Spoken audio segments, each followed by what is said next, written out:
ಹೊಸಕೋಟೆ ನಗರದಲ್ಲಿ ಮರಾಠ ಸಮುದಾಯದ ಮುಖಂಡರ ಮನವಿ ಮೇರೆಗೆ ಹಲವಾರು ವರ್ಷಗಳಿಂದ ಹೊಸಕೋಟೆ ನಗರದಲ್ಲಿ ಛತ್ರಪತಿ ಶಿವಾಜಿ ಮಹಾರಾಜರವರ ಪ್ರತಿಮೆ ಇಲ್ಲ.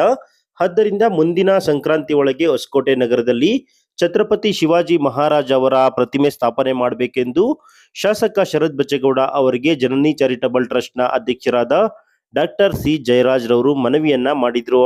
ಸಂಕ್ರಾಂತಿ ಉತ್ಸವ ಕಾರ್ಯಕ್ರಮದಲ್ಲಿ ಭಾಗವಹಿಸಿದ ಸಂದರ್ಭದಲ್ಲಿ ಡಾಕ್ಟರ್ ಸಿ ಜಯರಾಜ್ ರವರು ಮನವಿ ಮಾಡುತ್ತಾ, ನಾನು ಕೂಡ ನನ್ನ ವೈಯಕ್ತಿಕವಾಗಿ 1,00,000 ರುಗಳ ಅನುದಾನವನ್ನ ಪ್ರತಿಮೆ ಸ್ಥಾಪನೆಗೆ ನೀಡುತ್ತಿದ್ದು, ಮುಂದಿನ ಸಂಕ್ರಾಂತಿ ಒಳಗೆ ಹೊಸಕೋಟೆ ನಗರದಲ್ಲಿ ಛತ್ರಪತಿ ಶಿವಾಜಿ ಮಹಾರಾಜ್ ರವರ ಪ್ರತಿಮೆ ಸ್ಥಾಪನೆ ಆಗಲಿ ಎಂದು ಶಾಸಕ ಶರತ್ ಬಚ್ಚೇಗೌಡರಿಗೆ ಮನವಿಯನ್ನ ಸಲ್ಲಿಸಿದ್ರು.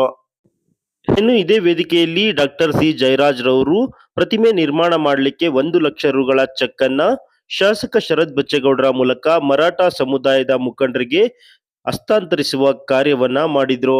ಸರ್, ನಾವು ವಿಶೇಷವಾಗಿ ಇನ್ನೊಂದಂದ್ರೆ ನನ್ಗೆ ಬಹಳ ಆಸೆ.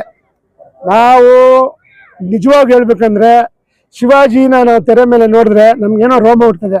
ನಾವು ಎಲ್ಲೋ ಹೋದ ಜನ್ಮದಲ್ಲಿ ಶಿವಾಜಿ ಸೈನ್ಯದಲ್ಲಿ ಎಲ್ಲೋ ಒಂದು ಮೂಲೆಯಲ್ಲಿ ಒಬ್ಬ ಸೈನಿಕ ಇರ್ಬೋದು ಅಂತ ನನ್ನ ಮನಸ್ಸಿನ ಭಾವನೆ. ಅಷ್ಟು ನಮ್ಗೆ ಶಿವಾಜಿ ಅಂದ್ರೆ ಇಷ್ಟ ಆಸೆನೂ. ಯಾಕಂದ್ರೆ ನಾವು ಒನ್ನಿಕುಲ ಕ್ಷತ್ರಿಯರು, ಅವರು ಕ್ಷತ್ರಿಯರೇ.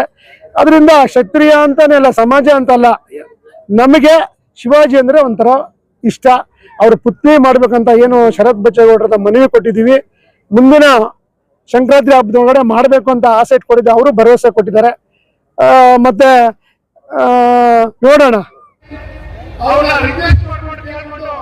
ಒಂದು ಲಕ್ಷ ರೂಪಾಯಿ ಹಣವನ್ನ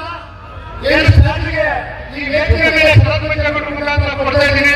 ಮುಂದಿನ ಸಂಕ್ರಾಂತಿ ಒಳಗಡೆ ಶಿವಾಜಿ ಮಹಾರಾಜ್ ಒಂದು ಪ್ರತಿಮೆ ಇರಬೇಕು ಅಂತ ನಾವೆಲ್ಲರ ಪರವಾಗಿ ಸಮಾಜದ ಮುಖಾಂತರ, ಯಾಕಂದ್ರೆ ಛತ್ರಪತಿ ಶಿವಾಜಿ ಮಹಾರಾಜ್ ಕ್ಷತ್ರಿಯ ಸಮಾಜದವರು, ನಾನು